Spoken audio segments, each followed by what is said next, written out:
Hello everyone, and welcome to this master's thesis presentation of mine. My name is Ilpo Ratinen, and I am studying in the master's program in Spatial Planning and Transportation Engineering at Aalto University, and the topic of my thesis is examining uncertainty and coverage gaps in freight transport data in the context of transport modeling in Finland. First, some basics about the thesis. The thesis was supervised by Professor Claudio Roncoli from Aalto.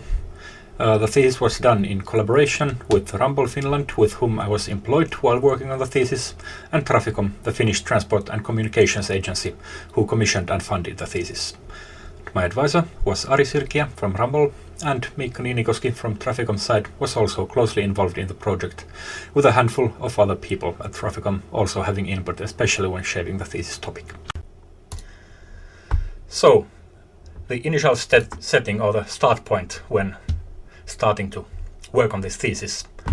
Transport models have established themselves as a key part in various planning processes on municipal and regional levels in Finland, but modeling practices on national level have been maybe a bit more irregular, especially when talking about freight transport.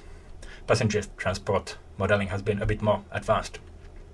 And currently, Traficom is leading a multi-year development project to create a model system that would integrate both passenger and freight transport across multiple modes and could be used in various strategic transport analysis for different purposes.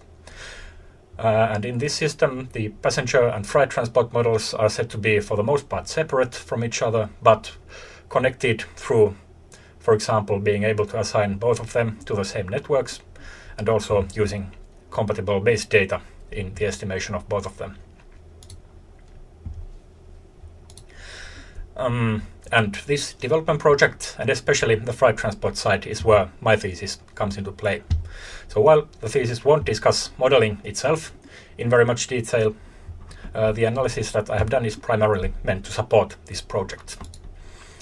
Because transport modeling is based on data from the real world in multiple ways. First, you need input data for the models. You need data to compare the model results to when calibrating and validating the model. And just in general, you need data to understand what are the actual phenomena that you are trying to model. So that means that in a modeling process, there needs to be a sufficient understanding on the data that is available on whatever is being modeled, and also what is the quality of this data.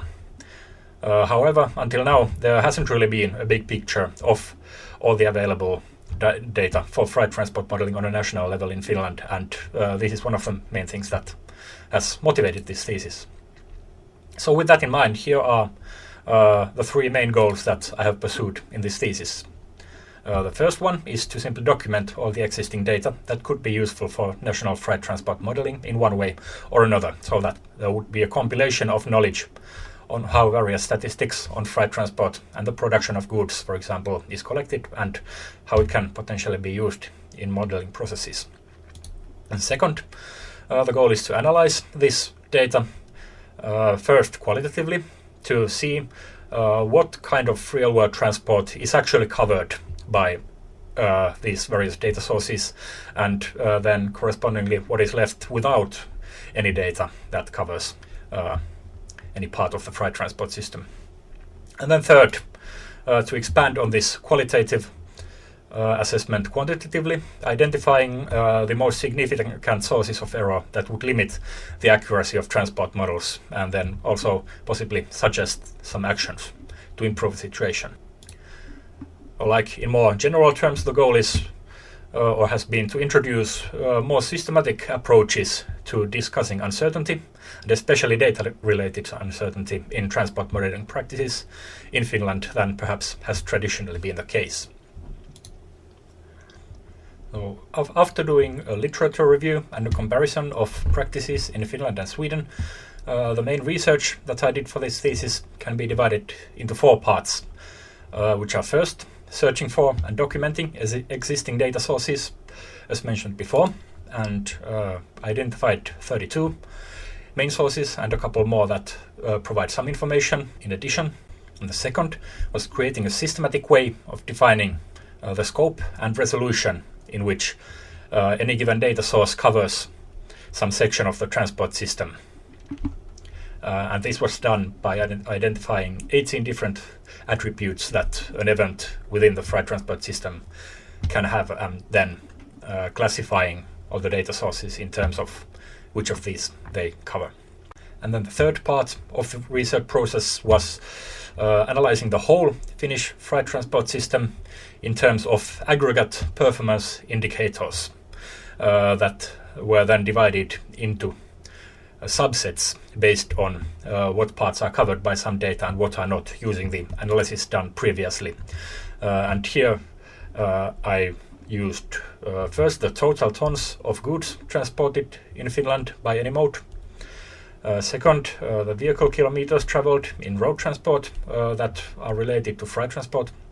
And the third, ton kilometers performed by any mode.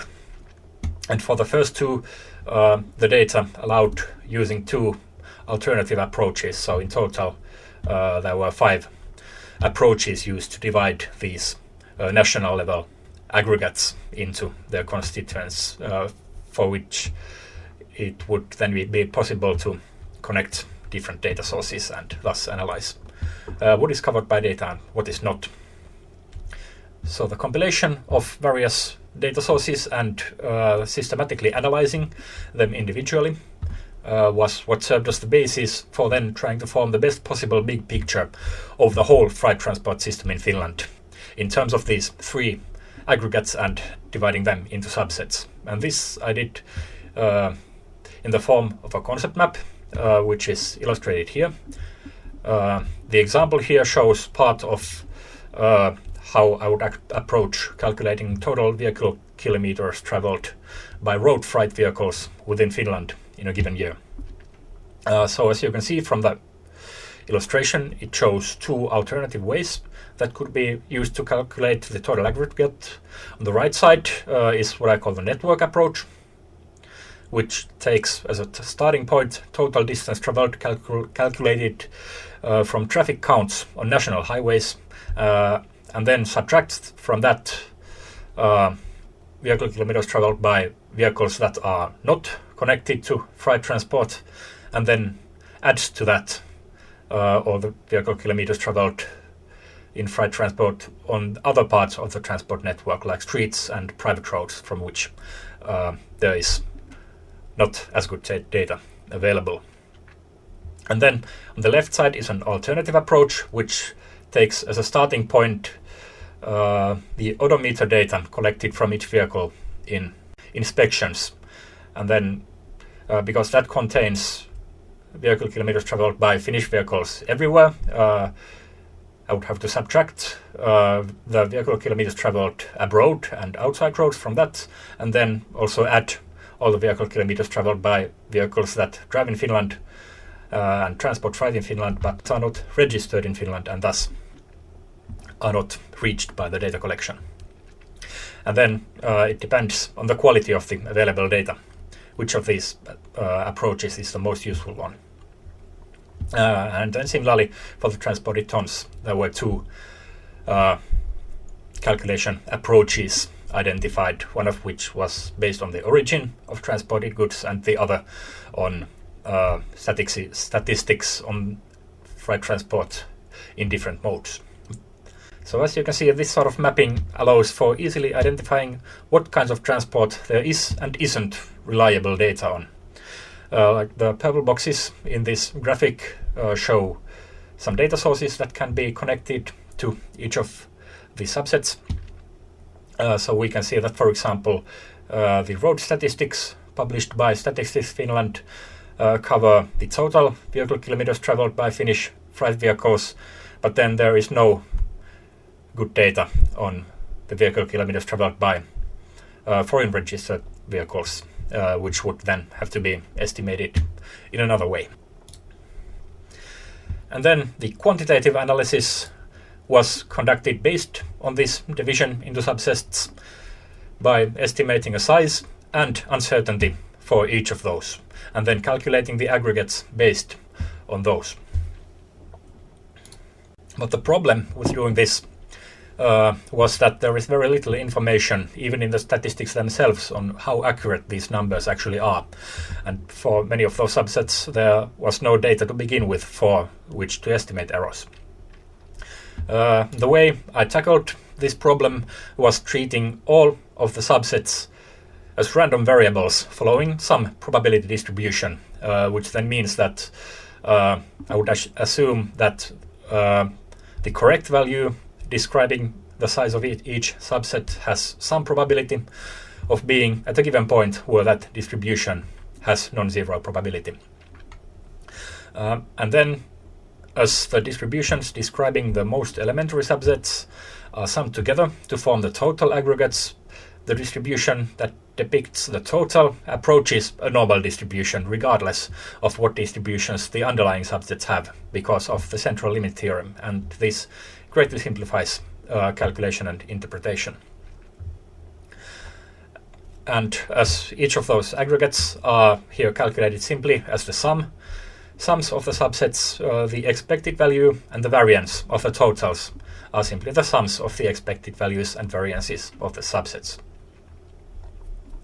And in the calculations that I did, I assumed that the distribution describing all these subsets is a uniform continuous distribution, regardless of whether or not there was any data regarding the subset or not, which was done both for simplicity's sake and also because I didn't want to assume anything on the accuracy of the statistics, especially the subsets for which there are no statistics. So in other words, I assumed that all that we know of the size of each subset was the minimum and maximum value between which the correct value then would lie.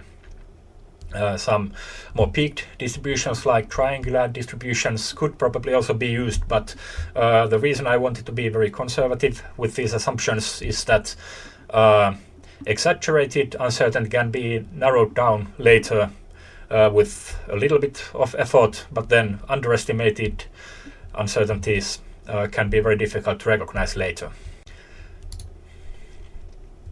And then results for this estimation of the sizes of the subsets and then calculating sizes of the aggregates based on that are for the transported tons we get using two different approaches around 400 million tons for year 2019, which was used as an example year. And for road vehicle kilometers traveled, the estimate is around 3 or 3.5 billion vehicle kilometers. And then for ton kilometers performed, there was only one approach, and the estimate is around 43 billion ton kilometers. And by the way, these errors are approximately 95% confidence intervals. And here is an example of how these calculations are illustrated in my thesis. This waterfall chart shows the subsets that make up ton kilometers performed in road transport in Finland. And you can see Finnish vehicles make up the most of this subset, and then I subtract the estimation of how many ton kilometers are performed abroad by Finnish vehicles, because the data used to estimate Finnish vehicles ton kilometers does not separate between these two very well. And then finally add ton kilometers performed in Finland by foreign registered vehicles to arrive at the total. And these kinds of charts were done for all the subsets that make up all the aggregates. So here are some key findings and conclusions from the thesis process. The first one is that even though there are many different parties in Finland who collect and publish various data that is useful for freight transport modeling, there are quite a few holes in how freight transport in Finland is covered by the existing data. You can see here a table depicting what is known and what isn't known. And as you can see, there are quite a few elements of freight transport that are not actually covered explicitly by any data. And also many of these are known, but there's not really an understanding about how certain or how accurate this data actually is. And very few things are known with the optimal precision. Another important conclusion is that if any new data collection practices were to be initiated, one of the most powerful approaches would be focusing on commodity flows across entire production consumption chains. So not only collecting data on individual transports of goods or like just the production of goods, but the whole chain from a production location to a consumption location. This would have three main benefits. First, providing data on transport chains and shipment sizes that currently simply doesn't exist. And second, it would provide alternative viewpoints to subsets that already are covered by other data, and thus enable comparison and identification of errors. And third, the results could be used to sort of tie other statistics together. Like, for example, you could use data on average shipment sizes and combine it with data on vehicle kilometers to then calculate ton kilometers performed when transporting any given commodity group.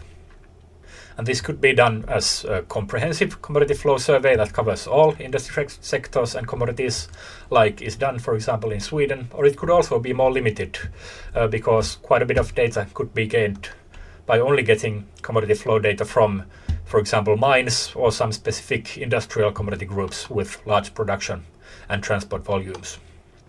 But then it should also be noted that all new data collection comes at a cost for both the collector and then any survey respondents. And so optimally, data collection that supports transport modeling would be designed in an integrated way. But there is a bit of room to improve there.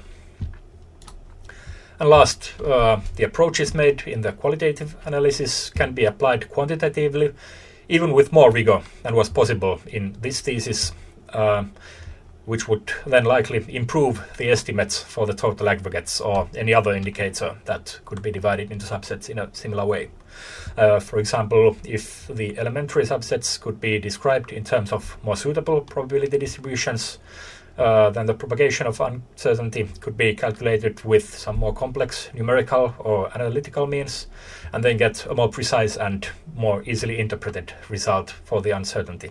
And also, the evaluation of the minima and maxima for many subsets could be done with some more advanced methods. And last, here are a couple of remarks and learnings during this thesis process.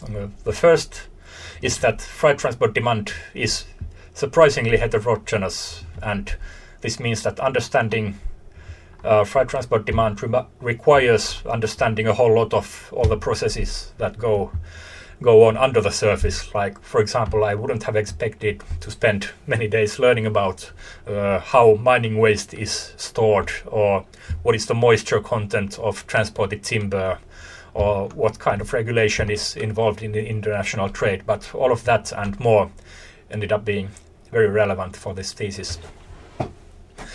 And then to understand statistics, one really should get acquainted with the phenomenon that the statistic describes, as well as the method used for data collection and processing for the statistics, because the published statistics maybe are not always as exact as one first would think. And then statistics, as in probability maths and not like the data as above, is something that I really should have studied much more. That would have speeded up many things in this process and made things a bit more easy to understand. And then lastly, these are the kinds of things that no one really has perfect information on. And understanding these kinds of complex wholes really arises from communication with all kinds of experts. Like to piece together a coherent thesis, there was often need to ask around and confirm whether I have understood something correctly, and then reveal my own ignorance, so to say, and let someone else who is more learned in that particular thing to fill it up, and so on. So here was my thesis. I hope you enjoyed it and found it interesting. Thanks for listening.